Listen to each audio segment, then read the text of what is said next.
Hello students. हमने simplex method में सारे केसेस कंप्लीट कर लिए थे लीनियर प्रोग्रामिंग के। Pure maximization, pure minimization, mixed maximization, mixed minimization, और मैंने आपको सारी कंडीशन स्पेसिफाई कर दी थी। आज हम कुछ स्पेशल केसेस करेंगे। कई बार CJ minus ZJ EVC entering variable column में टाई हो जाता है। मुझसे स्टूडेंट पूछते हैं कि सर EVC कौन सा लें, उनमें टाई हो गया, या मिनिमम रेशो में टाई हो जाता है, दो मिनिमम रेशो सेम आ जाती हैं तो नहीं पता लगता कि LVR जो कि रो है या लिविंग वेरिएबल रो है वो कौन सी लेनी है, या अनबाउंडेड सॉल्यूशन कई बार आ जाता है, इनफिजिबल सॉल्यूशन आ जाता है, नेगेटिव सॉल्यूशन वैल्यूज आ जाती हैं, तो ऐसे बड़े मल्टीपल ऑप्टिमम सॉल्यूशन आ जाते हैं। तो बड़ी सारी प्रॉब्लम्स हमें फेस करनी पड़ती है जब हम लीनियर प्रोग्रामिंग करते हैं। तो आज मैंने एक केस पहले से ही आपके लिए बना के रखा है। ये है टाई अमंग LVR, मतलब मिनिमम रेशो, जिसे हम की रो भी बोलते हैं। अगर टाई अमंग मिनिमम रेशो, इस केस को हम बोलते हैं डीजेनरेसी। बहुत इंपॉर्टेंट है, 5 मार्क्स थ्योरी क्वेश्चन भी कई बार पूछ लेते हैं एग्जाम में। What do you mean by degeneracy? DEGENERACY। Degeneracy means tie in the minimum ratio, जिसको हम LVR में टाई हो गया, लिविंग वेरिएबल रो में, या इसे हम की रो भी बोलते हैं, कॉलम नहीं, इसमें टाई नहीं हुआ, यहां टाई हो गया। तो when there is a tie in key row, और we can say tie in the minimum ratio, or we can say that tie in LVR, it is a case of degeneracy। ये मैंने एक example बना के रखी है। Suppose S1 S2 मेरे basic variables हैं, स्लैक वेरिएबल्स हैं। ये X1 X2 डिसीजन वेरिएबल्स हैं। ZJ की वैल्यू 0 है। फर्स्ट टेबल ये है, supposing CJ minus ZJ 5 minus 0 5 3 minus 0 3 0 and 0। EVC मेरा आ गया X1। प्रॉब्लम हुई जब मैंने मिनिमम रेशियो निकाली, 20 डिवाइडेड बाय 4, 10 डिवाइडेड बाय 2, यहां भी आ गया 5 और यहां भी आ गया 5। पहले तो आपको यह पता होना चाहिए, वैसे तो मैंने बताया हुआ है कि मिनिमम रेशियो कैसे निकलते हैं। इट इज मिनिमम रेशियो कैसे निकलती है? It is solution value divided by corresponding elements of EVC। ऐसे सिलेक्ट कौन सी करनी होती है? जो मिनिमम वाली है। यहां 5 है, यहां 4 होता सपोज, तो 4 5 है, -1 होता, माइनस को कंसीडर नहीं करते तो 5 लेते, नॉट बीइंग नेगेटिव। 5 होता, इंफिनिटी होता, इंफिनिटी भी नहीं कंसीडर करते, इंफिनिटी होता जब अपॉन 0 हो तो भी 5 लेते। 5 होता, 0 होता तो भी 5 लेते। तो ना नेगेटिव कंसीडर करते हैं, ना इंफिनिटी कंसीडर करते हैं, और ना 0 कंसीडर करते हैं। पॉजिटिव नंबर स्मॉल वाला ए ही हमारा LVR या मिनिमम रेशो या की रो होती है। लेकिन अगर यहां नेगेटिव है और यहां 0 है, फिर हम 0 को कंसीडर कर लेते हैं। या यहां इंफिनिटी है और यहां 0 है, फिर हम 0 को कंसीडर कर लेते हैं। तो minimum ratio positive small digit लेना है, नॉट बीइंग नेगेटिव, इंफिनिटी और 0। But if other minimum ratios are negative और infinity, then we can consider 0। ये तो मेरा नॉर्मल रूल है। पर अब इनमें टाई हो गया, अब ये लें कि ये लें। इसके लिए वैसे तो कोई साइंटिफिक मेथड करने की जरूरत नहीं, आप पहले वाला ले लेंगे आंसर आ जाएगा, लेकिन टेबल बहुत ज्यादा बढ़ जाते हैं, तो उनके लिए मेरे पास एक साइंटिफिक मेथड है।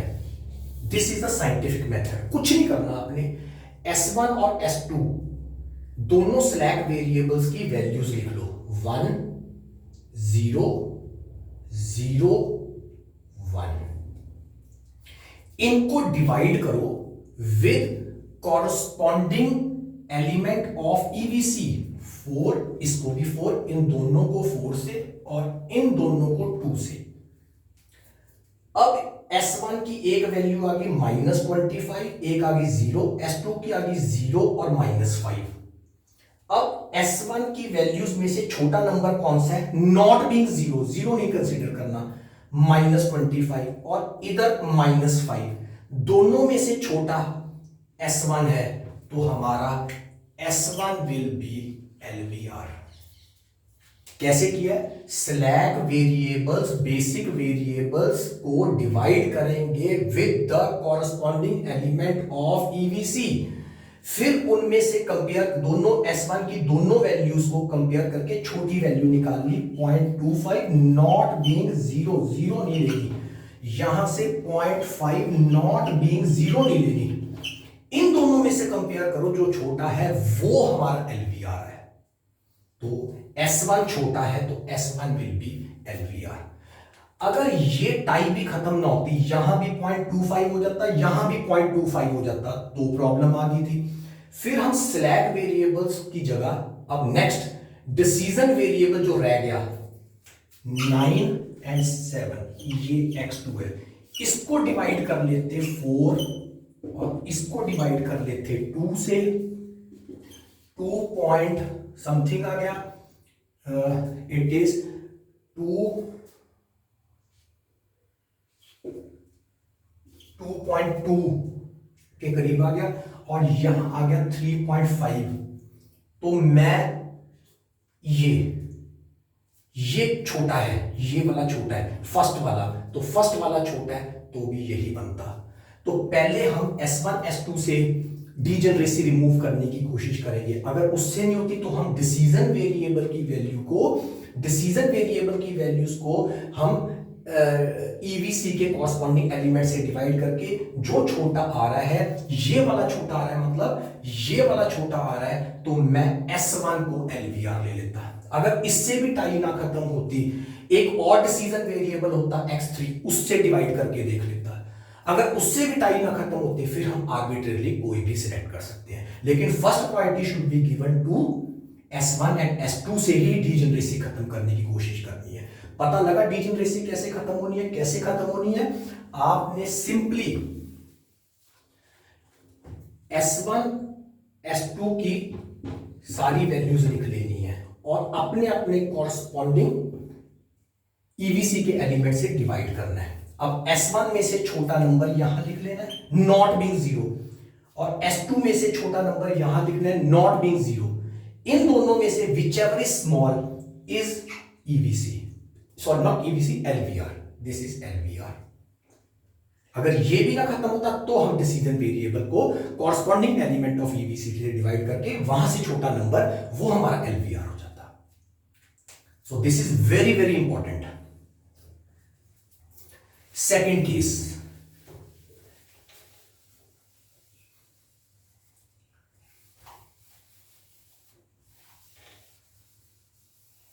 Supposing, second case, tie among CJ minus ZJ। Suppose यहां भी 5 होता, यहां भी 5 होता, अब यहां टाई हो गया, CJ minus ZJ maximization case में बड़ा पॉजिटिव सिलेक्ट करते हैं ईवीसी, ये हो गया टाई, ईवीसी में टाई हो गया। मिनिमाइजेशन में बड़ा negative with m value select करते हैं, सपोज 2m की नेगेटिव वैल्यू -2m आ जाता और बाकी सारे जीरो होते, जीरो लेते नहीं, आ गया ना टाई। तो अगर tie among CJ minus ZJ मतलब ईवीसी में टाई हो जाए, यहां कोई साइंटिफिक मेथड नहीं है, select any CJ minus ZJ as EVC, arbitrarily, आपकी अपनी डिस्क्रिशन है, चाहे आप इसको ले लो चाहे आप इसको ले लो, बस फर्क इतना है, शायद इसको लेने से 3 बार टेबल बन जाए, इसको लेने से 2 टेबल बने, या इसको लेने से 2 टेबल बने, इसको लेने से 3 टेबल बने, ये हम नहीं पता लगा सकते। आर्बिट्रेरली आपको गेस करना पड़ेगा, किसी भी एक को ले लो, फाइनल आंसर पर सेम आएगा। बस ये है टेबल्स की रिपीटिशन वो इंक्रीज हो सकती है किसी एक ईवीसी को लेके। इसे डीजनरेसी नहीं कहते, डीजनरेसी कहते हैं जब मिनिमम रेशियो में टाई हो। सो जब सीजे माइनस जेड में टाई हो, सिलेक्ट एनी वन आर्बिट्रेरली। जब मिनिमम रेशियो में टाई हो, वहां भी आप सिलेक्ट आर्बिट्रेरली कर सकते हैं, लेकिन वहां हमें साइंटिफिक मेथड एक बार लगा के देख लेना चाहिए, उससे हमारे टेबल्स की रिपीटिशन जो है वो कम हो जाती है। थर्ड केस,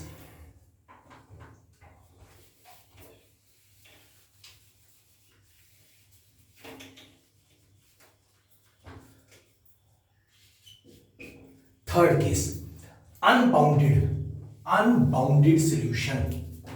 अनबाउंडेड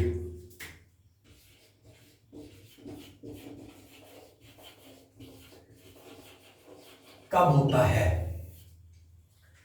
सुनिए ध्यान से। जब हमारी मिनिमम रेशियोज सारी की सारी आइदर नेगेटिव हो जाए या इंफिनिटी हो जाए, जीरो भी नहीं, क्योंकि जीरो होता है तो फिर हम जीरो ले लेते हैं, अभी बताया मैंने। नेगेटिव या इंफिनिटी। इंफिनिटी कैसे होता है? जब डिवाइड बाय जीरो हो, किसी भी डिजिट को डिवाइडेड बाय जीरो तो इंफिनिटी होता है। Zero divided by one is zero, but one divided by zero is infinity. अब मिनिमम रेशियो दोनों ही नेगेटिव और इंफिनिटी हो गई। No further solution, no further solution of the answer is unbounded। आप यही उस आंसर को क्या लिख दोगे? Unbounded solution. जब मिनिमम रेशियो नेगेटिव या इंफिनिटी हो जाए तो इट इज अनबाउंडेड सॉल्यूशन। तीनों केस समझ आ गए?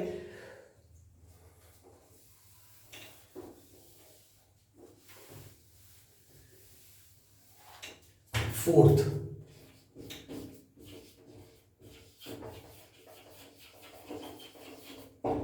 Infeasible solution.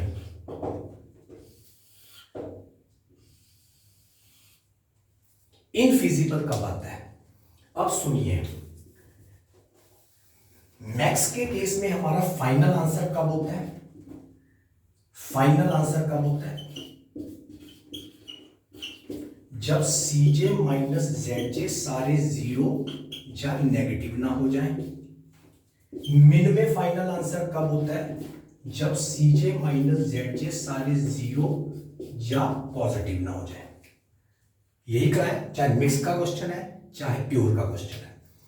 सपोज मिन का क्वेश्चन है, सीजे माइनस जेड जे सारे जीरो और पॉजिटिव हो गए, आ गया हमारा फाइनल आंसर। फाइनल टेबल की बात कर रहा हूं।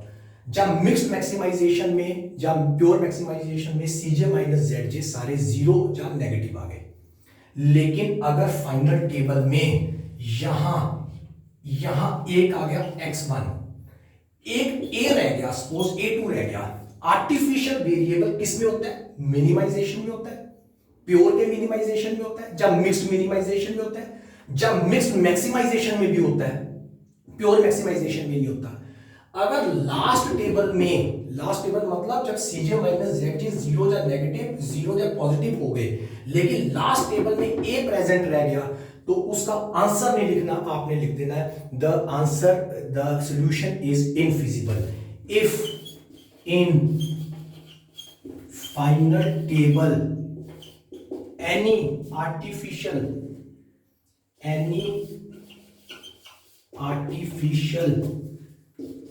variable remains present, it is infeasible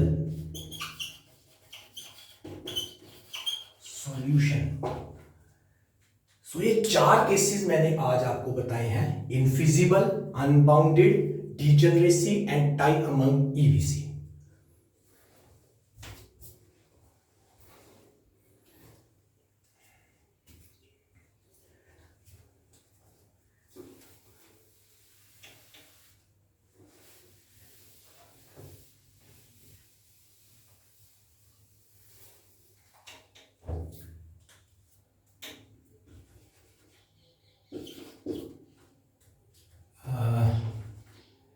एक मुझे और बताना था, कई बार ये हम इस एग्जांपल से रिलेटेड नहीं है, फिफ्थ केस, कई बार solution values in any constraint is negative. कई बार हमें क्वेश्चन में किसी कंस्ट्रेंट में सॉल्यूशन वैल्यू नेगेटिव दी होती है। For example 2x1 plus 7x2 is less than equal to -10। बड़ी बार स्टूडेंट्स ध्यान ही नहीं देते और सॉल्यूशन वैल्यू यहां -10 ले लेते हैं, यहां ले लेते हैं सपोज -10। ये अलाउड नहीं है। सॉल्यूशन वैल्यू सिंपलेक्स मेथड में नेगेटिव नहीं हो सकती, ग्राफिकल में हो सकती है। इसे पहले ठीक करना पड़ेगा। Multiply the whole equation with negative sign. हम इस सारे इक्वेशन को नेगेटिव साइन से मल्टीप्लाई करेंगे। -2x1 -7x2 ये 10 हो गया, और ध्यान रखना साइन भी चेंज हो जाएगा। अब हमारा नॉर्मल क्वेश्चन बन गया। अब ये नहीं लेना, आपने ये लेना है। ये कंस्ट्रेंट है, अकॉर्डिंगली आप यहां 10 वैल्यू लोगे। सो 5 केस करा दिए। टाई अमंग LVR मतलब मिनिमम रेशियो, जिसे डीजनरेसी बोलते हैं। Tie among CJ minus ZJ 2 case. Unbounded solution 3 case. Infeasible 4 case. And fifth case is if any constraint having negative solution value, उसे हमें पॉजिटिव में कंसीडर करना, कन्वर्ट करना पड़ता है, और साइन भी रिवर्स हो जाता है। Thank you students. Next class में हम 1-2 केसेस रहेंगे, वो भी कर लेंगे। Have a nice day.